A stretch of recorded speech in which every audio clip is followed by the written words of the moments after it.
Hi everyone, welcome back to my channel run classes for you में। जैसा कि आप थंबनेल में देख पा रहे हो कि हम आज 2024 का सामाजिक विज्ञान का जो कक्षा 10 का है महत्वपूर्ण वायरल पेपर करने वाले हैं। ऐसे पेपर आपको जो है एग्जाम में देखने को मिलेगा, इसलिए आप वीडियो को अंत तक जरूर देखिएगा। यहाँ पे अपना रोल नंबर डालना है और यहाँ पे अपना नाम डालना है, ठीक है। इस तरह से आपकी जो है कॉपी का पेज होता है, इस पर आपको सारी चीज़ें लिखनी होती हैं। तो आपको जो समय मिलता है वो समय मिलता है आपको 3 घंटे 15 मिनट का समय मिलता है ये।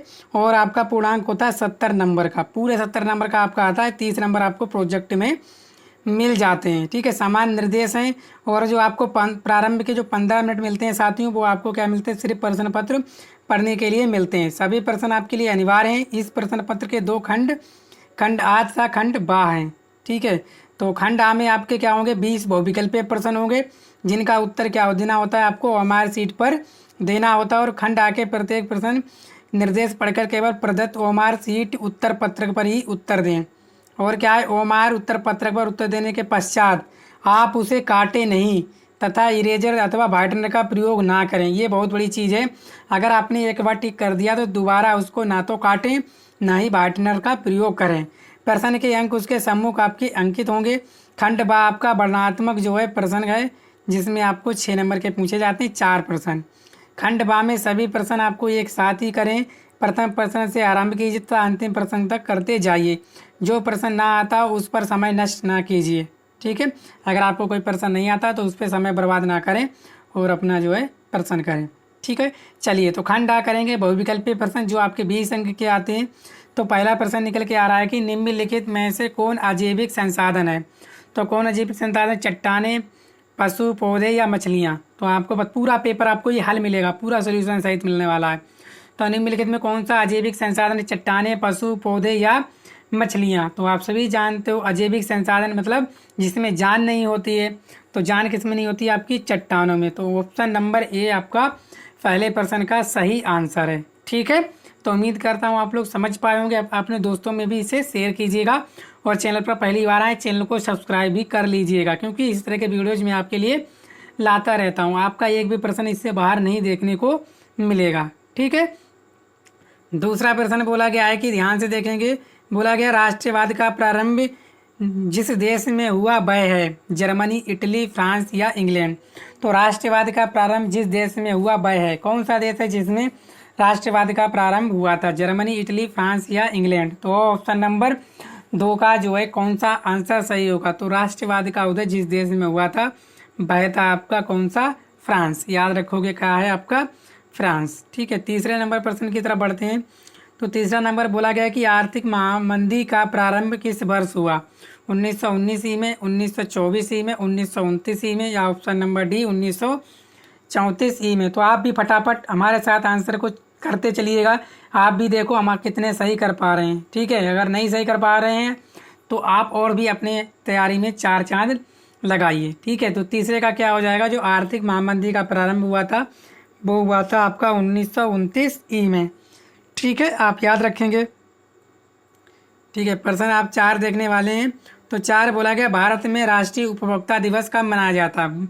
बताइए, 24 दिसंबर, 24 अक्टूबर, 24 नवंबर या 24 सितंबर। तो भारत में राष्ट्रीय उपभोक्ता दिवस मनाया जाता है तो कब मनाया जाता है। तो आप सभी जानते हो वो मनाया जाता है आपका 24 दिसंबर। कब मनाया जाता है आपका 24 दिसंबर को मनाया जाता है। याद रखेंगे, राष्ट्रीय उपभोक्ता दिवस 24 दिसंबर को मनाया जाता है, ठीक है। तो 5वां प्रश्न क्या निकल के आ रहा है, बोला गया है कि निम्नलिखित में से किस वस्तु का निर्यातक भारत नहीं है। यानी कि ऐसी कौन सी वस्तु है इन 4 विकल्पों में जिसका निर्यातक भारत नहीं करता है, कॉफ़ी, उर्वरक, तंबाकू या चाय। तो आप जानते हो भारत जो है कॉफ़ी का भी निर्यात करता है, तंबाकू का भी करता है और चाय का भी करता है। तो एक ही विकल्प है जिसका जो है निर्यात भारत नहीं करता है। तो वो कौन सा है, वो है आपका ऑप्शन नंबर बी, बिल्कुल सही आंसर है, ठीक है। नेक्स्ट 6वां प्रश्न देखने वाले हैं। बोला गया है कि धात्विक खनिज का उदाहरण है। धात्विक खनिज का क्या उदाहरण है, तो ये आपको बताना है, ठीक है। 6वां प्रश्न, अभ्रक, मैग्नीज, कोयला या बॉक्साइट। तो आप सभी जानते हो धात्विक खनिज का उदाहरण क्या है, तो वो है आपका मैग्नीज।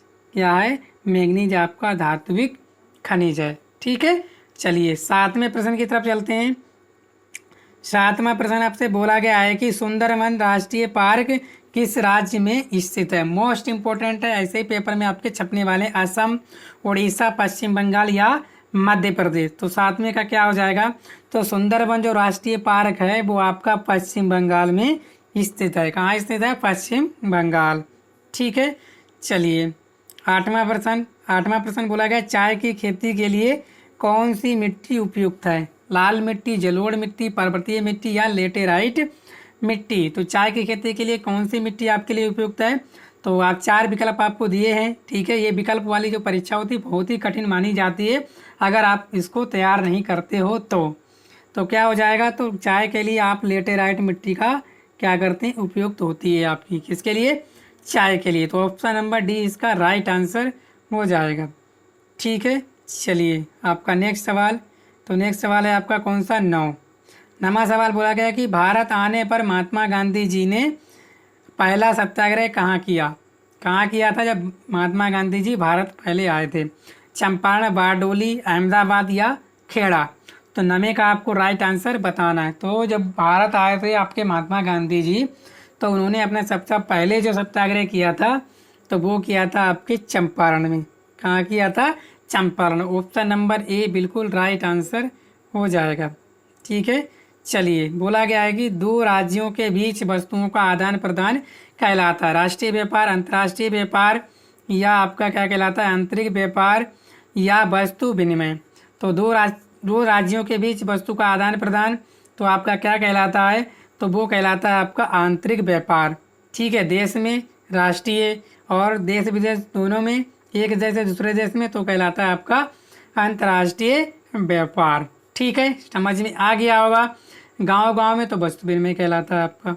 ठीक है, 10वें का राइट आंसर समझ गए होगे क्या है, वो है आपका आंतरिक व्यापार। ऑप्शन नंबर सी बिल्कुल सही आंसर है। ठीक है, तो 11वां सवाल बोला गया है कि निम्न में किसे कृषि क्षेत्र कहते हैं, प्राथमिक, द्वितीयक, तृतीयक या चतुर्थक। तो कृषि क्षेत्र जो है किस क्षेत्र के अंतर्गत आता है, तो ये आपको बताना है। 11वें का सही आंसर देखो, कृषि आती है हमारे प्राथमिक क्षेत्र में। ठीक है, तो ऑप्शन नंबर ए इसका सही आंसर है। नेक्स्ट 12वां प्रश्न बोला गया कि विश्व व्यापार संगठन का मुख्यालय कहाँ स्थित है, न्यूयॉर्क, वाशिंगटन, ऑस्ट्रेलिया या जिनेवा। तो विश्व व्यापार संगठन का मुख्यालय आपका स्थित है कहाँ, जिनेवा में। कहाँ है आपका, जिनेवा। ठीक है, चलिए आगे 13वां पूरा निम्नलिखित में से कौन सा संघीय सूची का विषय नहीं है, रक्षा, कृषि, व्यापार या शिक्षा। क्या, रक्षा, कृषि, व्यापार या शिक्षा। 13वें का आप लोग सही आंसर बताइएगा। तो क्या है, संघीय सूची का विषय नहीं, वो है आपका रक्षा। ऑप्शन नंबर ए बिल्कुल राइट आंसर है। ठीक है, 14वां प्रश्न, तो 14वां प्रश्न कह रहा है निम्न में से किस प्रदेश में सीढ़ीदार खेती की जाती है। किस प्रदेश में सीढ़ीदार खेती की जाती है, पंजाब, हरियाणा, गुजरात या उत्तराखंड।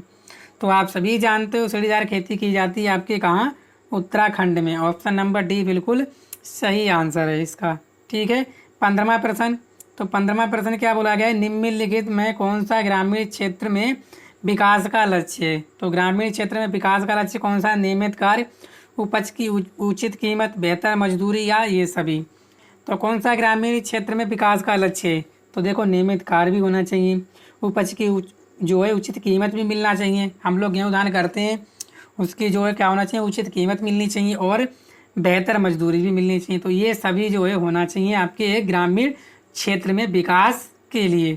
ठीक है, चलिए 16वां बोला गया निम्नलिखित में किसमें महिलाओं के लिए आरक्षण सुनिश्चित है, यानी कि जो महिलाओं का आरक्षण किसमें सुनिश्चित है, स्थानीय निकायों में, लोकसभा में, राज्यसभा में या प्रांतीय विधायिका में।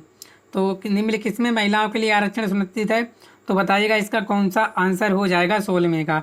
तो जो महिलाओं के लिए आरक्षण है अभी केवल किसमें, स्थानीय निकायों में है, और हाल में उन्होंने लोकसभा में भी कर दिया है। पर फिलहाल अभी याद रखो कि किसमें है, किसमें है आपका स्थानीय निकाय में। ठीक है, तैयार कर लीजिएगा, बहुत मोस्ट इम्पोर्टेंट है। इसके बाद भारत में वायु परिवहन का राष्ट्रीयकरण कब हुआ था, 1950, 1953, 1960 या 1998। तो भारत में वायु परिवहन का राष्ट्रीयकरण कब किया गया था, तो 17वें का राइट आंसर क्या हो जाएगा आपका, ऑप्शन नंबर बी 1950 1953 में हुआ था भारत में वायु परिवहन का राष्ट्रीयकरण। ठीक है, 18वां देखते हैं अब हम। 18वां बोला गया कि निम्नलिखित में कौन सा ऊर्जा का गैर परंपरागत स्रोत है? कोयला, पेट्रोलियम, सौर ऊर्जा या प्राकृतिक गैस। तो कौन सा है ऊर्जा का गैर परंपरागत स्रोत? ठीक है, तो बताइएगा आप 18वें का सही आंसर क्या हो जाएगा। देखो, गैर परंपरागत क्या होती हैं, पहले ये बता, जो कभी समाप्त ना हो। ठीक है, वही होती हैं आपके गैर परंपरागत। परंपरागत क्या होते हैं? जो कुछ समय बाद समाप्त हो जाएंगे। तो गैर परंपरागत मतलब जो कभी समाप्त ना हो। तो क्या हो जाएगा आपका इसमें राइट आंसर? सौर ऊर्जा। सौर ऊर्जा समाप्त होगी? कतई समाप्त नहीं होगी। जब तक सूरज रहेगा तब तक सौर ऊर्जा समाप्त नहीं होगी। ठीक है, चलिए 19वां बोला गया निम्नलिखित में कौन सी एक रेशेदार फसल है? जूट, कॉफी, जौ, रबड़। कौन सी आपकी रेशेदार फसल है? सही आंसर इसका बताइएगा 19वें का। तो 19वें का सही आंसर हो जाएगा आपका जूट। जूट एक रेशेदार फसल है। 20वां प्रश्न देखो अब। ठीक है, असहयोग आंदोलन का मुख्य कारण क्या था? रूलेट एक्ट, प्रथम विश्व युद्ध, खिलाफत आंदोलन या चोरी चोरा कांड। तो क्या था आपका असहयोग आंदोलन का मुख्य कारण? कौन सा ऑप्शन सही है इसका? ठीक है, तो वो था आपका रूलेट एक्ट। रूलेट एक्ट के द्वारा ही आपका असहयोग आंदोलन का मुख्य कारण था। ठीक है, तो हमारे 20 बहुविकल्पीय खंड आ हो गए, जो आपके क्या होंगे 20 मार्क्स के पूछे जाते हैं। ठीक है, चलिए अब हम करने वाले हैं खंड बा, जिसमें क्या है आपको वर्णनात्मक प्रश्न है और प्रत्येक प्रश्न का उत्तर आपको लगभग 80 शब्दों में देना है। और सभी प्रश्न कितने अंक के हैं आपके? ये 24 अंक के हैं आपके, नहीं 24 नहीं सॉरी, कितने अंक के हैं आपके? ठीक है, कितने अंक के हैं आपके? 16 अंक के हैं। 4 प्रश्न हैं। ठीक है, चलिए तो पहला प्रश्न निकल के आ रहा है कि भारतीय अर्थव्यवस्था पर महामंदी के किन्हीं 4 प्रभावों का वर्णन कीजिए। ठीक है, तैयार करना है इसको आपको। ठीक है, 4 प्रभाव आप तैयार कर लेना। आपने जो भी नोट्स बनाए, अथवा में आप ये तैयार कर सकते हो कि ब्रेटन वुड्स समझौते का क्या अर्थ है, इसका क्या उद्देश्य है। ठीक है, आप ये तैयार कर सकते हो। इसके बाद ठीक है, इसके बाद आप क्या तैयार कर सकते हो? लोकतंत्र किस प्रकार उत्तरदायी, जिम्मेवार और वैध सरकार का गठन करता है। ठीक है, तो ये आपको तैयार कर लेना। अथवा में क्या तैयार करना है? लोकतंत्र किन परिस्थितियों में सामाजिक विविधता को संभालता है। ठीक है, वो ना आता तो आप अथवा वाला कर दीजिए। अगर आपको पूरे नंबर चाहिए तब तो आपको पढ़ना पड़ेगा। इसके बाद क्या है? ऊर्जा के परंपरागत तथा गैर परंपरागत साधनों में अंतर आपको बताना है। लगभग कितने? 4 हेडिंगों में आपको बताना है। ठीक है, अथवा में ये कर सकते हो, भारत में सौर ऊर्जा का भविष्य उज्जवल है, व्याख्या कीजिए। ये आप तैयार कर सकते हो। ठीक है, इसके बाद आप क्या बोला गया है कि ऑटो वान बिस्मार्क को जर्मनी के एकीकरण का जनक क्यों कहा जाता है? 2 कारण दीजिए। अथवा आप ये कर सकते हो, नमक सत्याग्रह आंदोलन से आप क्या समझते हो। सभी प्रश्न अनिवार्य हैं, आपको तैयार करना है। ठीक है, इसके बाद क्या आ जाता है आपका वर्णनात्मक प्रश्न। इनका उत्तर आपको कितने शब्दों में देना होता है? 150 शब्दों में देना होता है। ठीक है, चलिए 5वां प्रश्न बोला गया भूक्षरण आप क्या समझते हैं, इसे रोकने के 4 उपाय बताइए। मोस्ट इंपोर्टेंट है, तैयार कर लेना। ये वायरल पेपर है बोर्ड एग्जाम का, ऐसा ही आएगा। अथवा एक संसाधन के रूप में मिट्टी के महत्व पर प्रकाश डालिए। ठीक है, चलिए 6वां वैश्वीकरण क्या है? वैश्वीकरण को संभव बनाने वाले कारकों का विवरण दीजिए। अथवा में आप ये कर सकते हो, संगठित और असंगठित क्षेत्रों में अंतर कीजिए। ठीक है, ये वाले 2 प्रश्न आपको जो आपको आता हो सबसे पहले आप डिसाइड कर लीजिए। ये वाला प्रश्न मुझे अच्छे से आता है तो भाई आप पेपर में अच्छे से छाप दीजिएगा। ठीक है, 7वां बोला गया है कि भारत की विधायिकाओं में महिलाओं के प्रतिनिधि की क्या स्थिति है। अथवा आपको ये तैयार कर लेना है। दूसरा वाला क्या? सत्ता की साझेदारी लोकतंत्र की आत्मा है, स्पष्ट कीजिए। आप ये तैयार कर लीजिए। ठीक है, इसके बाद आपका जो प्रश्न आता है 8वां आपको दीर्घ में भारत में कृषि क्षेत्र में होने वाली समस्याएं लिखिए। अगर आपको ये आता है तो ये वाला आप लिख दीजिए, नहीं आता तो जर्मनी के एकीकरण की प्रक्रिया के बारे में संक्षिप्त टिप्पणी लिखिए। ठीक है, जर्मनी के एकीकरण का महत्वपूर्ण कौन था? वो था ऑटो वान बिस्मार्क। ठीक है, इनमें से आप तैयार कर लेना एक। इसके बाद मानचित्र संबंधी प्रश्न आते हैं। ठीक है, मानचित्र संबंधी प्रश्न आपके कितने अंक के आते हैं? 10 अंक के आते हैं। ठीक है, सभी प्रश्न 1-1 नंबर के आते हैं। इसके बाद क्या है भाई? स्थान जहाँ जलियांवाला हत्याकांड हुआ था, कहाँ हुआ था? अमृतसर में हुआ था।